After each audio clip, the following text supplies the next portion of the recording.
ప్రతిక్షణం సమాజం కోసం మీ మిత్ర న్యూస్. హిందూ సాంప్రదాయంలో కాలజ్ఞాని కాకి అని మన పూర్వీకుల నుండి చెబుతూనే ఉన్నారు. కానీ వాటి గురించి చాలా మందికి తెలియని విషయాలు ఎన్నో ఉన్నాయి. సాధారణంగా మనం ఇంటి బయట నిలబడితే చాలా కాకులు మనకి కనిపిస్తూ ఉంటాయి.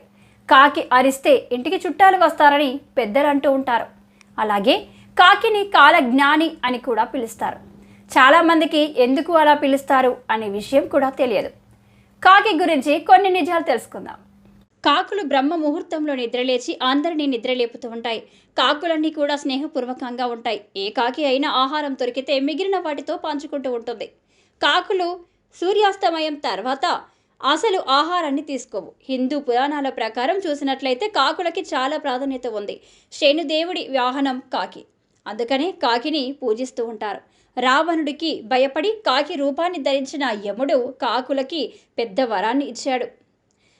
అందరి ప్రాణాలని యముడు తీసేవాడు కాబట్టి స్వయంగా కాకి రూపాన్ని ఆయన ధరించడం వలన ఆనాటి నుండి కాకులకి సాధారణ రోగాలు ఏవి కూడా రావు. కాకులు చిరాయువులయి ఉంటాయని వరం ఇచ్చాడు యముడు. యమలోకంలో నరక బాధలు భరిస్తున్న వాళ్ళ బంధువులు కాకికి పిండం పెడితే నరకలోకంలోని వారికి తృప్తి కలుగుతుందని అంటారు. పితృకర్మల విషయంలో ఇప్పటికీ కూడా కాకులకి పిండాలను పెడుతున్నారు.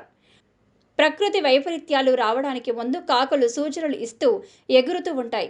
సూర్యగ్రహణం ఏర్పడిన సమయంలో కూడా కాకులు గూటికి చేరి గ్రహణం విడిచిన తర్వాత స్నానం చేస్తాయట.